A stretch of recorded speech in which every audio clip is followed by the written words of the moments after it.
This podcast may contain content that is graphic and disturbing in nature. Listener discretion is advised. A brutal assault on 2 employees left one woman dead and the other with an unbelievable testimony. This is the Brittany Norwood story.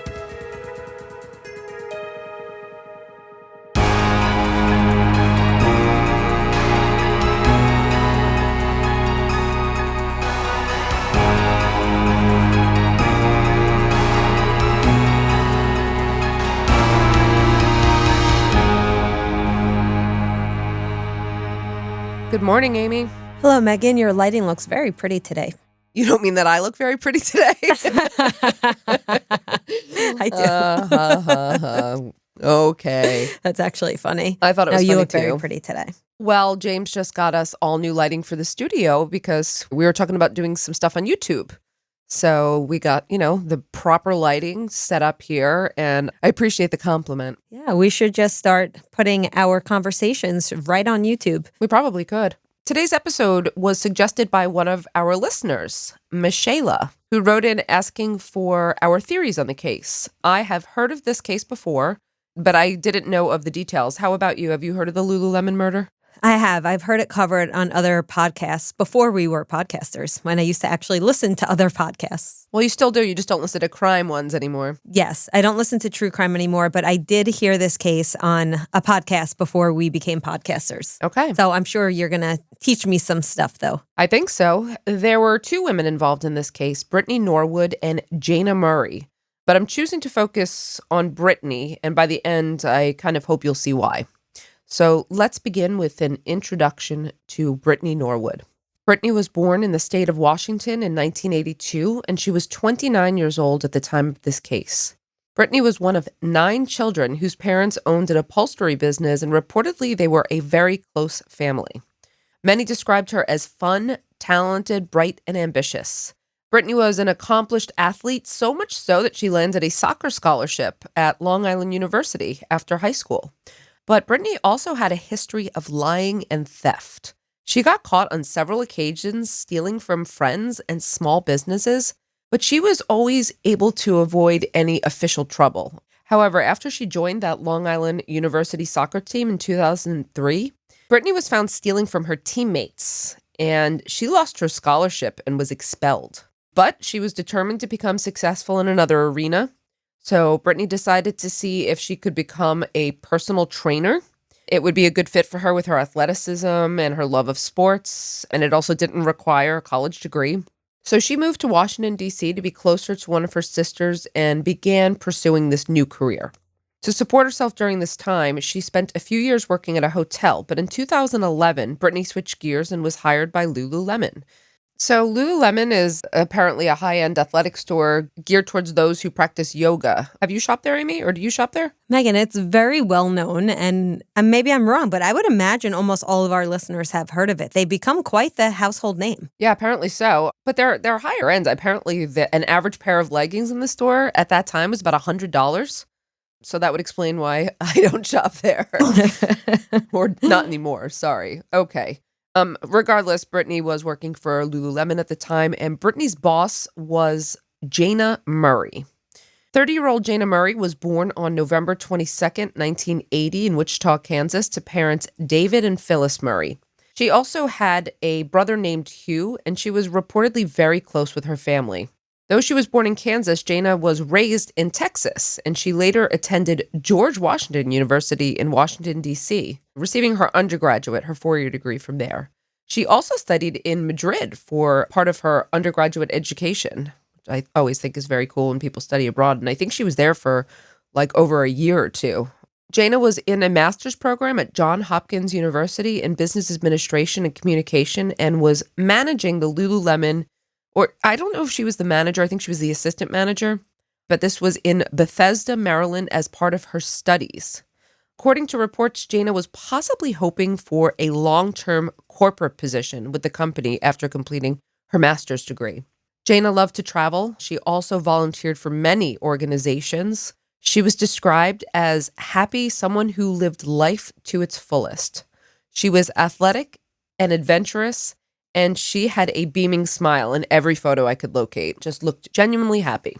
At the time of the events we're discussing, Jayna was somewhat of a new manager, like I said, and her assistant manager, and Lululemon had a very odd policy when it came to their employee security. In 2011, they did not have in-store or out-of-store surveillance cameras at this location, so in order to ensure that employees were not stealing, the company required the employees to check each other's bags at the end of the shifts. Do you remember the store Arden B? Nope. It was like kind of a high-end clothing store while I was in college. I worked there, and everyone had to check each other's bags when they left work. You don't think this is problematic on several levels? Well, we're talking how many years ago? I think now it would be a violation of privacy, but things were different then.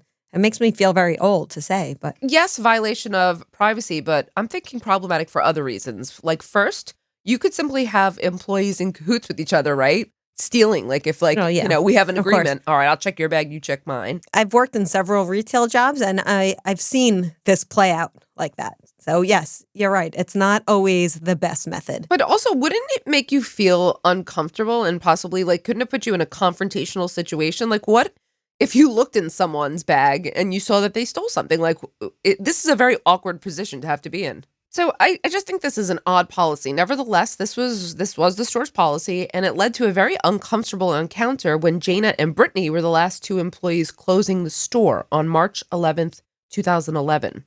Now, apparently, upper management had suspected Brittany of stealing for some time, and they were looking to catch her. So on this night, Jayna did her perfunctory search of Brittany's bag, and there was a pair of $80 leggings in there that Jayna was pretty sure Brittany had stolen. So she questioned Brittany, but Brittany claimed a coworker from earlier in the shift had rung her up for that order. So Jayna was unconvinced. Couldn't they just look up records? It seems like that's silly to lie about. Yeah, but she knew the policy too, so I don't understand how she didn't think. This is part of the pathology of talking about her behavior too. If you know the policy, she'd been working there. So hadn't she figured that someone was going to check her bag? And couldn't Jayna have just said, "Where's your receipt?" She probably did, but Jayna was unconvinced, and she said, okay, I'm going to verify that information. But the two closed the store around 9:45 that night and left the strip mall where the Lululemon was located. Now, Jayna later called the coworker Brittany alleged sold her the leggings, but this worker reported that it was not true. She had not sold Brittany the leggings, and in fact, Brittany was lying. And so Jayna reported the incident to upper management and was told that they would deal with Brittany in the morning. So at about 8 a.m. the next morning on March 12th, the day manager of the Lululemon, Rachel, came to open the store and found that the door was already unlocked and there was merchandise strewn everywhere. She panicked and immediately ran out onto the sidewalk. A man who was lined up outside the Apple store next door for the new iPad saw a very upset Rachel and offered to go into the store with her to see if anything had been stolen. Because I think when she saw the merchandise strewn about and there was cash registers, kind of also looked like it was open. It looked like a robbery. And Rachel got on the phone with 911 to report this. But the man heard moaning from the back of the store and went to investigate. What he found was Brittany Norwood, wrists and ankles zip-tied, and her face full of blood, and she was laying on the bathroom floor. But she was alive, and this is where the moaning was coming from. Unfortunately, Jayna Murray was not so lucky. When the police arrived, they found Jayna in a small back hallway. She was face down, laying in an enormous pool of blood, dead. The scene was brutal, Amy. Several of the detectives stated that this was the worst crime scene they had ever worked in, like, all of their years on the job. I remember seeing pictures online of the part of the crime scene. Yes, it was terrible. Jayna had severe head trauma and a ligature wound around her neck. There was glass everywhere and bloody footprints that stopped at the back door. All the money from the store was missing. Since the Apple store was right next to Lululemon and they were hosting the new iPad arrival, and there were like hundreds of people lined up on the sidewalk for the sale, police suspected that possibly this was an attempted robbery gone wrong, perhaps a crime of opportunity. Maybe someone was attempting to rob the Apple store but saw these two young women instead and robbed them and decided to eliminate the witnesses. But one witness was still alive, and that was Brittany, and the police needed her story.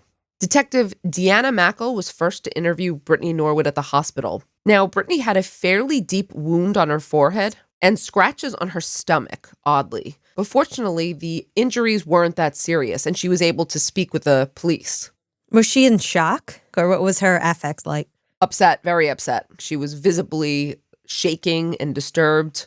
And the story she told was that she realized the night before that she had left her Metro card behind.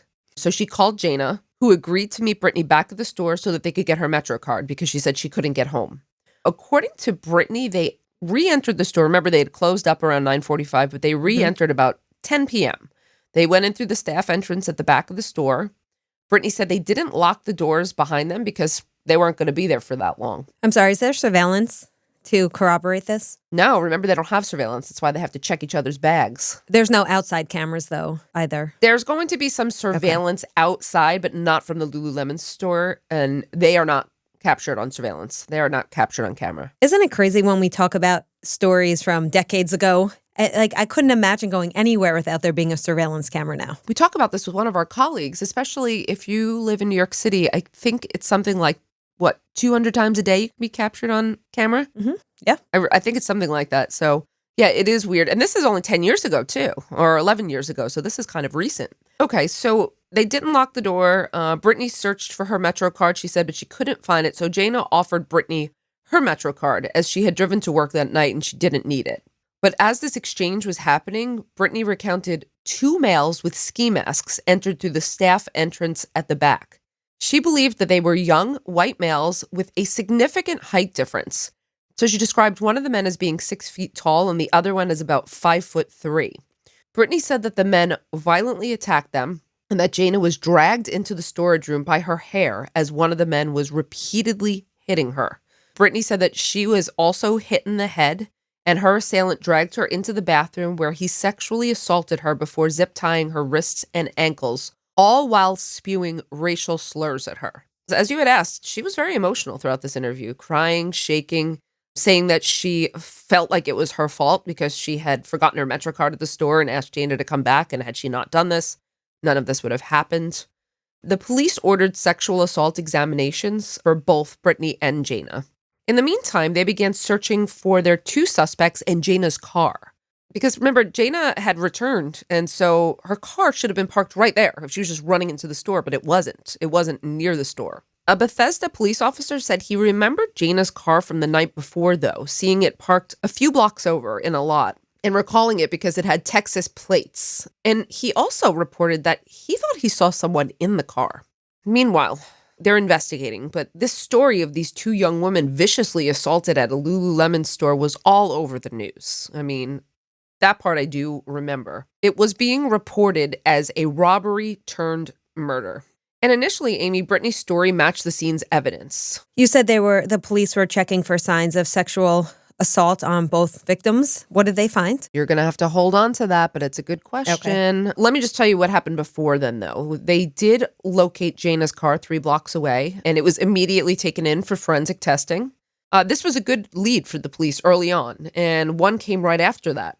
Even though the Lululemon store and most other stores in the strip mall didn't have surveillance cameras, Apple did, which makes sense. And caught on Apple's tape, basically, were 2 men wearing black clothes and caps right in the vicinity of the Lululemon doors. At what time? Right around the time of the crime. So one of the lead officers, Detective Dimitri Rubin, thought that this was a very good lead because this is exactly what Brittany described. And so even though it didn't seem likely that these 2 would return to the scene of the crime, Detective Rubin began a stakeout in the area just to see if the 2 suspects might return and if they could catch them. And as luck would have it, one night they did return. And Rubin approached them, showing them the surveillance pictures that he had of them. And much to his surprise, they admitted that it was them on camera. And while Rubin thought he kind of had his perpetrators, I think, the 2 explained that they were busboys at the restaurant on the other side of the Lululemon, and the footage was simply them leaving like they did every night. Gotcha. And their alibi was quickly confirmed by their employers and cell phone records. So they were not the assailants, but I understand why he would have immediately thought that. Yeah. It was certainly a letdown, but a few weeks later, Jayna Murray's autopsy results came in, and they shocked the entire investigation. The autopsy revealed that Jayna had sustained 331 wounds on her body. That sounds personal. It does. This is an alarming number of wounds. Amy, this was just brutal. She was stabbed. She was punctured, hit with blunt force trauma on her head several times, cut, bruised, and in general, there were abrasions and injuries all over her body. There were also those ligature marks, remember I had mentioned, around her neck, indicating that a rope or a cord had been used at some point to strangle her. Did they find that at the scene? There were many things at the scene, and I'm going to tell you about that, so hold on to that question as well. Her wounds well exceeded what even a brutal, violent attack would usually yield, and the medical examiner confirmed that they had been inflicted by the contents, because you had asked, of a toolbox that had been found at the scene. And that toolbox included a wrench, hammer, knives, rope, and other things. And the toolbox belonged to the store. So this was not something brought in from the outside. It was there. Jayna also had a lot of defensive wounds on her hands and her arms, which would be expected. She had clearly tried to cover her head. Remember that Brittany said she saw one of the assailants hitting Jayna in the head? Her head sustained a lot of injuries. She had a lot of indentations in her skull. Most likely that came from the hammer. A knife wound to her neck severed her spinal cord, and that was the injury that killed Jayna. But unfortunately for her, according to the medical examiner, Jayna had been alive for most of this brutal attack. Lululemon posted a $125,000 award for information leading to the assailants. The case was all over the news, remember I told you this, and so tips started to come in, and one of those tips was a call about a violent homeless man named Keith that frequented a local bar, but he had oddly gone missing that evening. And if you recall those footprints in the store, one of them was a size 14 man's shoe and the other was much smaller. It was clearly a woman's shoe, smaller size. Oddly, the shoes had been left at the scene, so the police were able to process them. Just keep that in mind for now. I'm telling you to keep a lot in mind, but there's a lot to this story. And a manager at a local hardware store, well, he said the evening of the attacks, he had seen Keith Lockett, who was this transient man, a black male. He reported seeing him walking around the area with a white male who had a backpack on. So I don't know if you also recall, but Brittany said she thought both of her assailants were white, but I don't think she could be sure. Yep. Okay. So the police basically thought, okay, now we have two suspects. They located Keith at a local hospital. It was about 10 miles away. And guess what he's there with? Injuries. Oh. He's got a very swollen left eye, and he's got blood all over his clothes. That sounds suspicious. Yeah. The police brought him in, and Keith said that he was assaulted by another homeless man. And a closer look at his clothes revealed that the blood looked very fresh. And Officer Reuven also said that Keith just didn't seem to be all quite there in a way that suggested that he would be able to formulate this plan and kind of execute this crime. Reuven took his DNA anyway, just in case, but it was not a match. And so they were back to having no suspects. Police went back to the scene again to look at the footprints, and they really started to feel like something wasn't adding up. First of all, there weren't enough footprints. I said 2 sets of footprints. There should have been, if there were 2 men, why was there only 1 male-sized shoe footprints? And where were the others from the women, the 2 women? They were walking, as well. You might say that they were dragged, but it wasn't adding up. So regardless, where was the second assailant's shoe prints? But what's happening with Brittany, too, during this time? Because remember, we have Brittany, and they're going to interview her again. She'd been released from the hospital, and she was back at home. So Detective Reuven went to interview her again to see if he could get more information to fill in the blanks, because he said a couple things just weren't adding up. So she told her story again, but this time she added a big detail. She recounted that her assailant had pushed her on top of Jayna and told her, quote, "You're lucky you're cute. You're more fun to fuck with." And Brittany said that she believed the man finding her attractive and the man finding her attractive and, as he said, quote, fun was the reason that she wasn't killed as well as Jayna. But this is a huge detail, right? And why this didn't come out before. But according to Reuven, Brittany was crying and she was shaking in her retelling. So Reuven also asked Brittany during this interview if Lululemon sold shoes because they're still trying to figure out the shoe prints. And Brittany said no, but she said they kept 2 pairs in the store for customers to wear if they were being measured for alterations. Oh, okay. You seem to know that. I wouldn't have known that. A lot of stores do that, or they used to. I don't know if they still do. But yeah, I feel like that's pretty common. Yeah, TJ Maxx doesn't do that, funny. The only place I shop, so. I mean, yeah. So Reuven has given interviews, and he said that he had a very weird feeling after that interview with Brittany. He already thought things weren't adding up, but he thought this new detail was very surprising. And the shoes, he just didn't quite understand. Where were the perpetrator's shoes then? Why would they have worn shoes that were in the store or left them there? Also, he didn't understand the purpose of the assailants dragging Brittany and throwing her on Jayna. They said that this seemed bizarre. The assailants also hadn't brought any weapons with them. Everything they'd used, including the zip ties, had all been the property of Lululemon. So that's strange as well. The more he looked at it, the more Reuven didn't see this as an outside job. This seemed to him like an inside job, someone who knew where everything was. And Reuven was beginning to suspect it was Brittany. Well, I was going to say, and somebody who was angry at Jayna. Yes. Reuven told his team that he thought Brittany was actually the killer. And the team was surprised because she had seemed so credible. And she had seemed, when we talk about what we expect people to be like, or we usually don't, but she seemed truly victimized. In a third interview, so they had Brittany come in again. This time they had her come to the station, and this time they asked her to provide DNA samples. 2 of her siblings came with her, but then they left after she provided, the DNA samples. But her siblings came back to the police station without Brittany and reported that Brittany was holding back details because she was afraid of her assailants.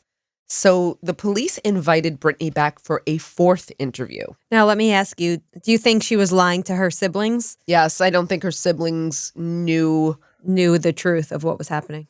I think they were starting to suspect that something was going on, but no, I don't think they knew the extent of what actually happened. And I can say, like her second interview, this is her 4th interview, but she added another huge detail. This time she alleged that the assailants forced her to find Jayna's car keys and then made her move Jayna's car. And while she had been the one in the car and she had seen that police officer, she'd been too scared to say anything. Okay, so now she's realizing that there's other evidence and she needs to place herself in that car. Absolutely. Okay. But Reuven and his partner confronted Brittany with the fact that this new information didn't add up with what she had already told him. And they said, we know you're lying. But Brittany denied that she was lying. She maintained that she and Jayna were the victims of a brutal assault by 2 unknown male assailants. The detectives continued to question her, pressuring her to tell them what really happened. But she stuck to her story. Now, her brother had come to the police station with her, and he asked to speak with Brittany alone. Now he's aware something's going on. It's also never alone. Exactly. You're never alone. And, not surprisingly, they were recorded speaking in the interrogation room. And her brother asked her point blank if she had anything to do with what happened to Jayna. And she responded by saying, I just don't want to talk about it here. Now, that's not exactly what an innocent person would say, right? And as the evidence rolled in, Brittany's story really began to crumble. Because remember, you asked me about the sexual assaults? Well, both hers and Jayna's exams came back negative. Neither of them were sexually assaulted. It's so surprising to me. Did Brittany not think that they were going to do a test? Did she think they would just take her word for it? I'm not sure that she thought that far ahead, or perhaps she thought those tests are not completely conclusive. Somehow she could, I'm not quite sure what she was thinking about that one. The hospital also reported that Brittany's wounds, while it looked bad, they were superficial. Remember I said she had a bloody face? It looked like someone who they said was sitting upright, not prone on the floor. Remember she was found on the floor like that? Okay. Yep. So the police went back to the forensics on Jayna's vehicle as well, and they found that the blood they'd swabbed from the seat matched Brittany. So now, she's placed in the car. She's already placed herself in the car, but remember those male shoe prints? Yep. Okay. They only appeared next to the woman's shoe prints, as if they were exactly in step with each other. Or as if someone had taken the men's shoes and specifically pressed them on the floor to leave a print.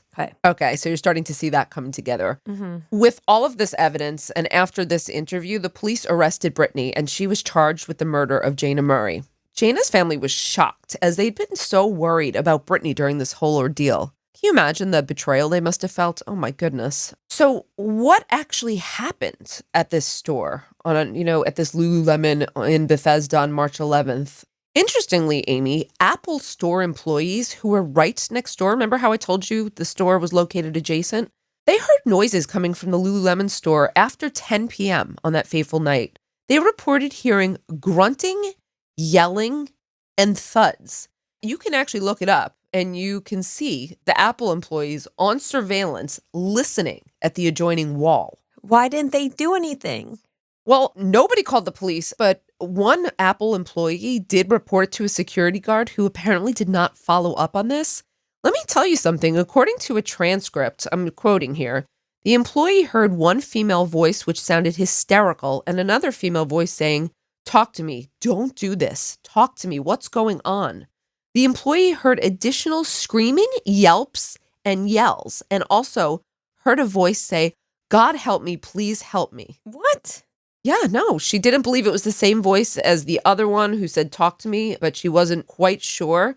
But all of the Apple employees left the store after 11 p.m. Nobody called the police. And I don't know why the security guard didn't follow up with this. But isn't this shocking? I mean, when you see them listening at the walls, they're listening to a murder. I mean, if I heard someone screaming, "God, please don't do this to me," I'd like to think I would have taken a little bit more action, right? Have you seen any interviews with those employees? Are they I haven't, no. like regretful? No. I haven't. I'm not blaming them. Of course, No. this is no one's fault except the murderer's fault, but I would imagine if I was them, I would feel a little sad about that. I would have to imagine so as well. So things changed at trial. Brittany did not stick to her claim of innocence. The evidence was just too strong. So what do you think she was going for at trial? Self-defense. What else could it have been? Yeah. Because she got to the point where she was no longer claiming that there were these two assailants. She's saying So she's either going to do self-defense or insanity. They were looking to eliminate premeditation is what they were looking to do because she had been charged with premeditating this crime. Remember, she asked Jayna to come back to the store. So they were trying to show that there was a lack of premeditation and that she didn't plan on this happening. They were also trying to show that Brittany had only wanted Jayna to come back to the store to try to reason with her about reporting the theft. Gotcha. Okay. I think that's a fair point. It's possible. So their point was that when Jayna refused, she had already said she reported it, Brittany snapped and attacked her. That is what they are going for. It's possible. Well, the jury didn't buy it, though. In November of 2011, after an 8-day trial, Brittany was found guilty of first-degree murder, and she was subsequently sentenced to life without the possibility of parole. How old was she? She was 29. Okay. And she has not been granted any appeals. I mean, this is a really vicious, vicious crime. The amount of injuries that Jayna sustained. Do we know if these two had a history prior to this incident? Because it just seems there was so much emotion. Was there a history of these two women having issues? So I think that they did not like each other. I do recall reading that in a report that there was a history of, not being friendly with each other. I think that also Brittany knew that they were, employees were onto her as well. But you're right. It strikes me as something like a serious history because of the amount of injuries. But also remember, the medical examiner said that Jayna was alive for most of the attacks. So I guess Brittany kept going until she killed her. They estimate that it took, 10 or 15 minutes, this attack at least. Which is why I would imagine the jury also went for first degree, because not only do they say premeditated, it was just the vicious nature of the attack. She had plenty of time to change her mind. Exactly. But she just could have going. stopped. Right. Exactly. I agree. Brittany have any history of violent behavior? Because this seems this seems extremely violent, and I can't imagine that this was the first time she's done something like this. She had no history of violence. The history that she had was of lying and stealing, but no violence. Yes, I remember that now. Theoretically, this is very hard to explain. It's very complicated. Any diagnosed mental illness? No, but that doesn't mean it doesn't exist. So of course, I'm going to try to break this down a little bit. I think that, first of all, I think that the pressure on Brittany was increasing with each failure in her life. So I see she's had failure on top of failure. I think getting expelled was a precipitating event for Brittany, almost signaling the downfall of a young woman who, seemed to have it all and also seemed willing to take what she wanted. She had entitlement. Yep. She would take things, right? Okay. I think that she viewed the jobs at Lululemon as beneath her, kind of menial. And I think that she grew resentful that she had to take these jobs and that she had to keep them and that someone like Jayna was her boss. And how old was Jayna? A year older. Jayna was 30. Okay, so so she probably saw them that they should, why is she above me where we should be peers? I think so. And as I said, they already suspected Brittany of stealing. So I think that, Brittany knew that this was the incident that was going to get her fired. And I think she did panic, to be honest. And I think that she likely did try to convince Jayna not to report her. But Jayna, being an honest employee, wasn't going to back down. I think Brittany did snap in some way, judging by the number of wounds to Jayna. And I suspect that we're looking at someone who fits under low self-control. That's where I was going theoretically with this. So Gottfredson and Hershey's theory, which is actually called the general theory. I think that people with low self-control, according to their theory, obviously, people with low self-control are more likely to commit impulsive crimes. Just want to point that out. Other characteristics of people with low self-control are that they have a preference for physical activities, self-centeredness, lack of realistic long-term planning, temper, and general impulsiveness. And I see a lot of these traits with Brittany. Again, this is really hard to understand. I think this was, her temper, and I think she snapped, which doesn't excuse her behavior, but I see low self-control. Now, the second half of her crime, the cover-up, is where I say rational choice theory comes in. Because the planning that went into the cover-up shows that she knew how bad this was, and she was willing to do whatever it took to cover up her crime. Look at what she staged the scene herself to match this concocted story. And even though it was a short amount of time, she seemed to put a lot of thought into it. She also lied easily, according to the police, and seemed quite natural and quite upset and quite credible, which was the scary part, for everyone, how believable she was. That's why I'm wondering any chance of sociopathic traits. When people could feign emotion like that, you always have to wonder if there's some personality disorder. I would wonder the same. I don't know of any that she was diagnosed with. And some might call her a pathological liar, but I probably wouldn't call her that, because pathological is lying without a real motive or end game, but non-pathological lying is utilitarian. It has a purpose. But I would also question whether or not she had personality disorder as well. So I understand why you had asked that. And it's just a shocking crime. Even if I look at it and explain it as maybe, low self-control, it still shocks, it still shocks me even. So did the criminal justice system get it right? This is one of the easier cases in this regard for me, because I think it's an overwhelming yes in terms of apprehending Brittany, trying her, and convicting her. I'd also like to commend the detective work in this case. They were diligent, but they moved quickly. And in an interview I saw with Detective Reuven, he mentioned that there was some real fear of the repercussions of falsely accusing Brittany, a reported victim who was involved. This could have really backfired, as, we've seen in certain cases. I was going to say, look at Denise Huskins. Exactly. And I think he was scared, but his instincts told him that it was Brittany. And they followed the evidence. And really the evidence is what led them to Brittany Norwood. Do you see any hint of neutralization theory here? I think I can. How so? You want to explain? I think I can, yeah. So neutralization theory is when people can justify their actions or, neutralize their behavior using different justifications. So it could be condemning the condemner in the sense that Brittany felt like, Jayna did her wrong. And so that justified her actions. I mean, obviously it's not at all rational.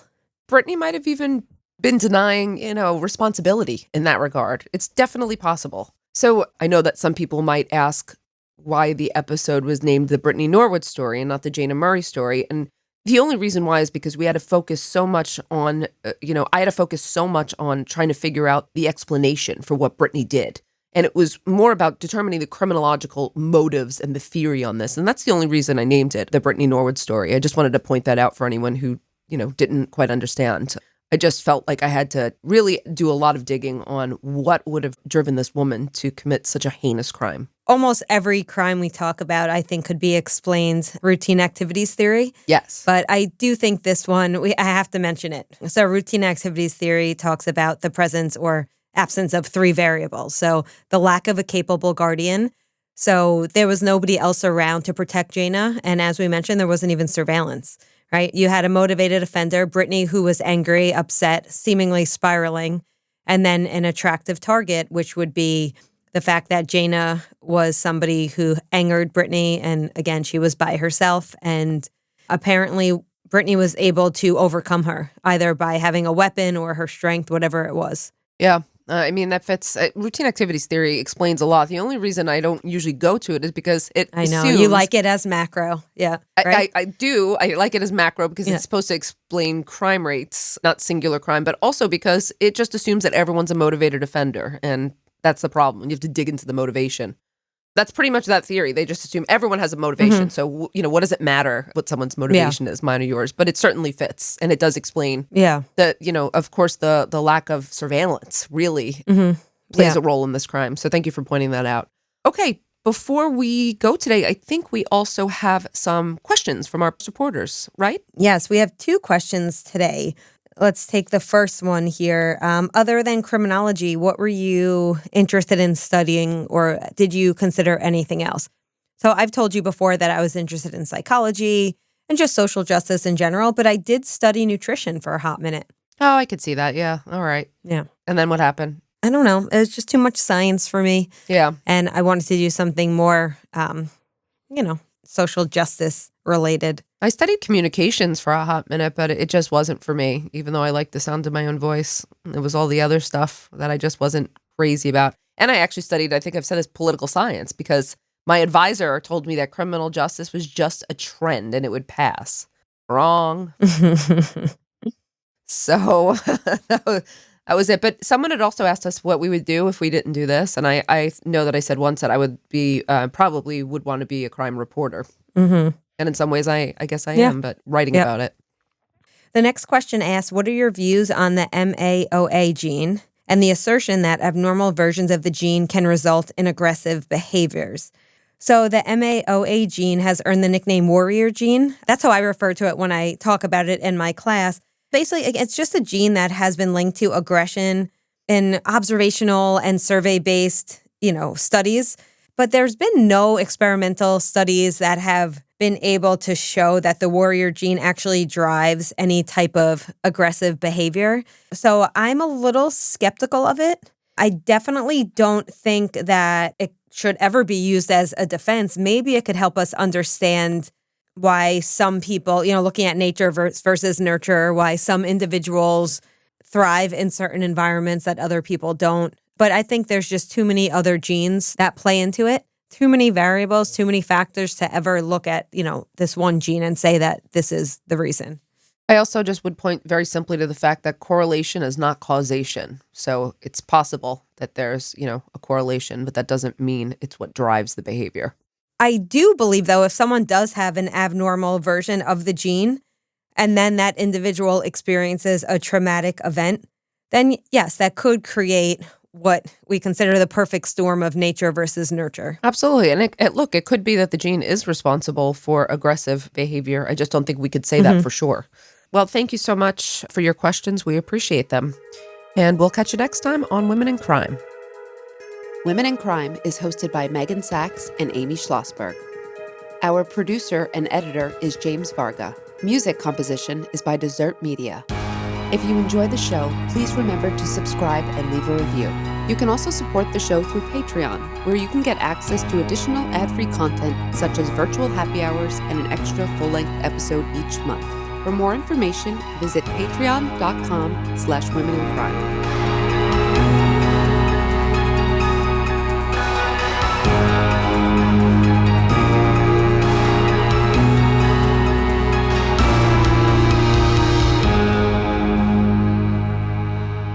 Sources for today's episode include The Washington Post, an episode of the show Price of Duty on Oxygen, transcript from Norwood v. Maryland, the Appellate decision, and Jayna Murray's obituary.